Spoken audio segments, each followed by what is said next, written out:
এই বাড়িতে যে ভাড়াটিয়া ছিল ফুরকান, সে তার স্ত্রী এবং 3 বাচ্চা এবং সাথে তার শালক তাদেরকে সে ঘরের মধ্যে রাত্রে হত্যা করছে আর কি, এবং আঘাত করছে, কুপাইছে।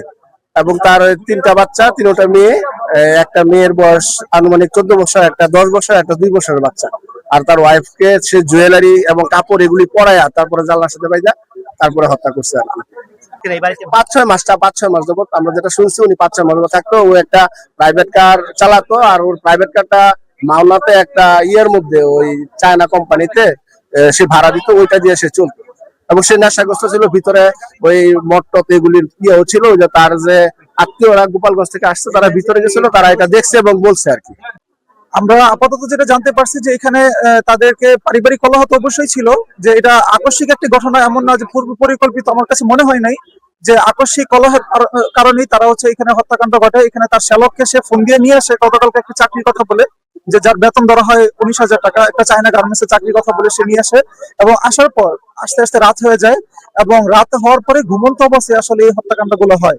এবং 5টা একটা শিশু বাচ্চা সহ সবগুলোই শিশু ছোট, এবং তার শ্যালক সহ মোট ওয়াইফ সহ টোটাল 5 জনকে সে এটা হত্যা করে। এবং সে তখন নেশাগ্রস্ত অবস্থায় ছিল, এবং রাত আনুমানিক 3টা থেকে 5টার মধ্যে এই হত্যাকাণ্ড ঘটে। এবং সে নিজে হত্যা করার পর সে নিজেই আবার ফোন করে এই সংবাদটি তার গ্রামের বাড়িতে পৌঁছায় যে আমরা সবগুলাকে মানে মেরে ফেলছি।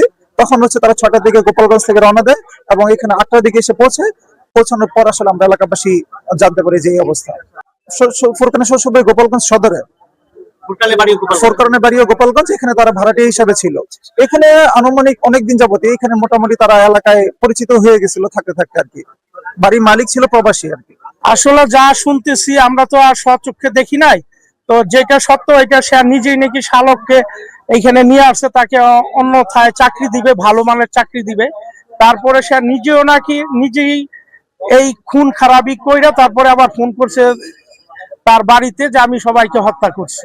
হ্যাঁ, হত্যা করে সে লাপাত্তা হয়ে গেছে। হ্যাঁ, তার শ্বশুর বাড়িতে ওইরকমই শুনতেছি আর কি। আমরা তো আর দেখি নাই, আমরা জনগণ এখানে আসছি দেখার জন্য, এগুলি যা শুনতেছি আর কি।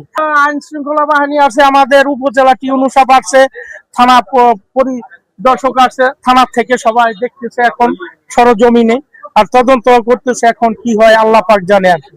তো আসলে খুব দুঃখজনক, নেককারজনক আমাদের কাপাসিয়াবাসীর জন্য।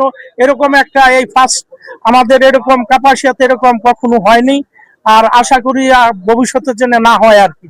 আমরা সবাই এই দোয়াই করি। আসলে ঠিক সকাল 8টা, একবার জাস্ট 8টার সময় আমি একটা ফোন পাই যে রাউতকোনা গ্রামে এমন একটি ঘটনা ঘটেছে। সাথে সাথে আমি ছুটে এসে ঠিক এই ঘটনার মানে তাৎক্ষণিক দেখতে পেয়ে ঘটনাটি নিয়ে আমি আমার যে আমার গণমাধ্যম রয়েছে সেখানে নিউজ যা করার সেটি মানে বর্ণনার মতো নয়, এই ভাষা আমি এখনো খুঁজে পাচ্ছি না। এমন একটি নির্মমতার দৃশ্য এখানে আমি দেখতে পাচ্ছি, সেটি হলো যে একজন মহিলাকে মেরে একবারে 2 হাত এভাবে জানালার সাথে ঝুলিয়ে বেঁধে রাখা হয়েছে।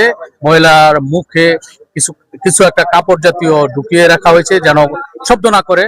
পাশাপাশি খাটের মধ্যে একটি পুরুষ, তার গলা কাটা অবস্থায় মরদেহ, এবং ফ্লোরের মধ্যে 3টি শিশু বাচ্চা। আমার কিন্তু গায়ের লোম দাঁড়িয়ে যাচ্ছে। একটি ছোট্ট শিশু 1.5 বছর বয়সের, তাকে হয়তো গলা টিপে মারা হয়েছে। আর 3টাই মেয়ে বাচ্চা, আর 2টি মেয়েকে হয়তো কিছু দিয়ে কুপিয়েছে বা এরকম একটা কিছু। যেটু মানে সকাল 8টার দিকে আমরা প্রথম এই নিহতের পরিবারের পক্ষ থেকেই আমরা জানতে পারি যে এখানে এরকম একটা হত্যাকাণ্ডের ঘটনা ঘটেছে, এবং সাথে সাথে আমরা ঘটনাস্থলে আসার পরে আমরা যেটা দেখতে পাই যে এখানে 5 জন, অর্থাৎ তিন শিশু, একজন প্রাপ্তবয়স্ক নারী এবং একজন প্রাপ্তবয়স্ক পুরুষের রক্তাক্ত মরদেহ আমরা পাই।